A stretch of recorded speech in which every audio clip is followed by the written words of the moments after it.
بسم اللہ الرحمن الرحیم الحمد للہ رب العالمین وصلی اللہ علی نبینا محمد وعلی آلہ واصحابہ اجمعین۔ پیاری بہنوں، بعض ایسے امور ہیں جنہیں لوگ اپنے طور پر یا ہماری بہنیں یا ہمارے بھائی اسے حیا اور شرم تصور کرتے ہیں، جبکہ ایسی جگہوں میں حیا کرنا اللہ شریعت کی نظر میں مذموم اور بری چیز ہے۔ مثال کے طور پر علماء کہتے ہیں بھلائی کا حکم دینا اور برائی سے روکنا یہ اسلام کے فرائض میں سے بڑا اہم فریضہ ہے۔ اب اس میں کوئی آدمی شرم کرے، کسی آدمی کو دیکھا کوئی غلط کام کرا، اس سے کہتے ہوئے اس کو شرم آ رہی ہے، تو یہ شرم شریعت کے نزدیک مقبول نہیں ہے۔ اللہ تبارک و تعالی فرماتا ہے واللہ لا یستحیی من الحق، اللہ تبارک و تعالی حق کہنے، حق بیان کرنے جس میں لوگوں کا فائدہ ہو، اس سے اللہ تبارک و تعالی شرماتا نہیں ہے۔ خود نبی کریم صلی اللہ علیہ وسلم جو کہ دنیا کے مخلوق میں سب سے زیادہ حیادار تھے، آپ سے حیادار کوئی آدمی نہیں گزرا، لیکن نبی کریم صلی اللہ علیہ وسلم بھی ایسے موقع پر امر بالمعروف نہی المنکر کے فریضہ ادا کرنے میں آپ کے سامنے حیا حائل نہیں ہوا کرتی تھی۔ بلکہ اس سلسلے میں ایک دلچسپ واقعہ مسند احمد کے اندر مروی ہے کہ ایک شخص بادیہ کا نبی صلی اللہ علیہ وسلم نبی صلی اللہ علیہ وسلم پاس آیا، اسلام کو قبول کیا اور کہا کہ اے اللہ کے رسول صلی اللہ علیہ وسلم، ہم لوگ بادیہ میں رہتے ہیں، صحرا کے اندر رہتے ہیں، بسا اوقات ہم میں سے بعد کے پیچھے کے راستے سے ایک ہوا خارج ہو جاتی ہے۔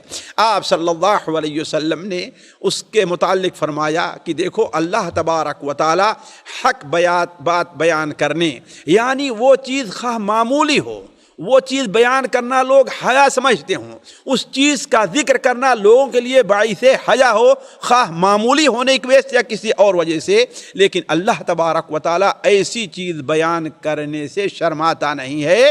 لہذا تم میں سے اگر کسی کی یہ ہوا خارج ہو تو اسے چاہیے کہ وہ وضو کرے۔ اسی طریقے سے اللہ تبارک و تعالی کا کوئی فریضہ ہے، اللہ نے کوئی چیز فرض کی ہے، اس کے ادا کرنے کے بارے میں انسان شرم کرے۔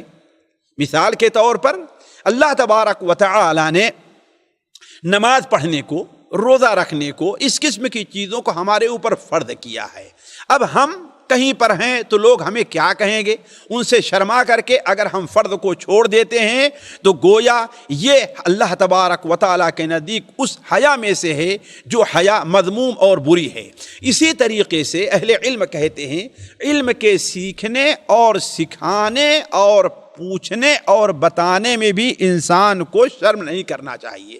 ہاں، اگر جہاں تک کام چل جائے اشارے اور کنایے سے، انسان اشارے اور کنایے سے کام لے، لیکن جہاں کسی چیز کے صراحت ذکر کا موقع ہو اور بغیر اس کے کام نہیں چل رہا ہے، وہاں انسان کو چاہیے کہ اس چیز کے پوچھنے میں یا اس چیز کے بتانے میں انسان کو شرم نہیں کرنا چاہیے۔ جیسا کہ مائی عائشہ رضی اللہ تعالیٰ عنہا بیان فرماتی ہے کہ نعم النساء نساء الانصار، انصار کی عورتیں بڑی اچھی عورتیں ہیں۔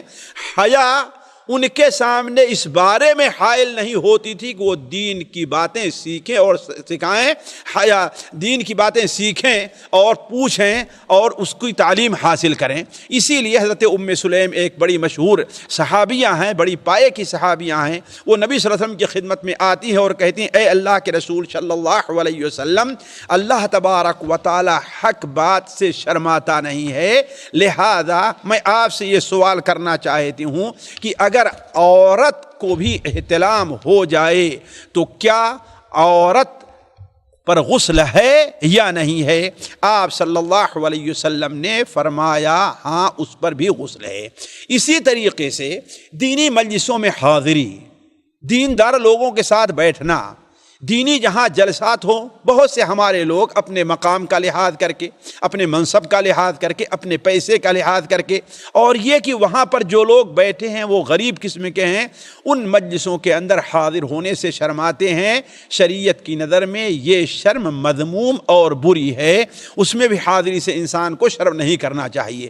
اسی طریقے سے جو شرم کی سب سے بری چیز ہے، سب سے بری صورت ہے، وہ کیا ہے کہ انسان شرما کر کے کوئی گناہ کا کام کرے، شرما کر کے کوئی گناہ کا کام کرے۔ مثال کے طور پر انسان فلم نہیں دیکھنا چاہتا، لیکن دیکھ رہا ہے کہ ہمارے ساتھ اس کے جو ساتھی ہیں ان کے ساتھ شرما رہا ہے۔ ہماری ایک بہن ہے، وہ پردہ کرنا چاہتی ہے، لیکن دیکھتی ہے کہ ہماری ساری سہیلیاں جو بازار جا رہی ہیں، جو اسکول جا رہی ہیں، جو مارکیٹ میں جا رہی ہیں، جو کہیں جا رہی ہیں، جو شادی میں جا رہی ہیں، ان میں سے کسی نے پردہ نہیں کیا ہے۔ اب اگر میں پردہ کرتی ہوں تو گویا لوگوں میں نمایاں رہوں گی، اس لیے ان لوگوں سے شرما کر کے کیا کرنا؟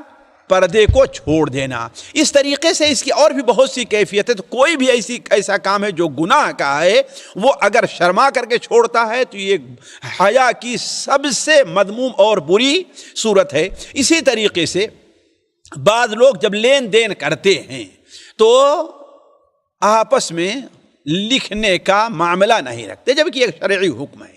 شرماتے ہیں، کسی بہن میں سے کسی کی بہن نے کہا کہ ہاں بھائی مجھے 1000 یا 5000 یا 10,000 روپے چاہیے۔ اب وہ چاہتی ہے کہ میں لکھوا لوں تو اچھا ہے، لیکن اس سے کہتی ہے لوگ وہ کیا کہے گی، شرماتی ہے۔ تو یہ چیز بھی شرمانا نہیں چاہیے۔ کیوں؟ اس لیے کہ یہ شرعی طور پر حکم ہے، اذا تداینتم بدین الی اجل مسمى فاکتبوہ، اللہ تبارک و تعالیٰ کا حق ہے۔ تو کہنے کا مطلب ہے کہ یہ بعض وہ صورتیں ہیں جو شرم کی ہیں، البتہ شرم کی مذموم صورتیں ہیں۔ واللہ اعلم، وصلی اللہ علی نبینا محمد وعلی آل محمد۔ سامعین اکرام، ہمارے علمی اور عوامی دروس اور سوال و جواب کی مجلسوں سے آپ خود بھی مستفید ہوں اور اپنے دوست و احباب کے ساتھ بھی شیئر کریں۔ عین ممکن ہے کہ آپ کے شیئر سے کسی کی اصلاح اور آپ کے لیے صدقہ جاریہ بن جائے۔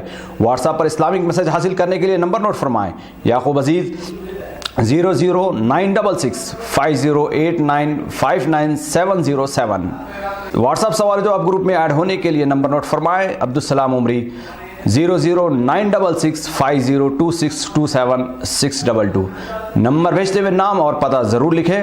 اسی طرح ہمارے یوٹیوب چینل اسلامی دعویٰ کو ضرور سبسکرائب کریں تاکہ ہماری ہر نئی اور اہم ویڈیو کی اطلاع آپ کو فوری حاصل ہو جائے۔ تمام دروس، مقالات اور سوال و جواب سیریز کے لیے ہماری مشہور ویب سائٹ www.islamidawah.com کا مشاہدہ کرتے رہیں۔ السلام علیکم ورحمۃ اللہ وبرکاتہ۔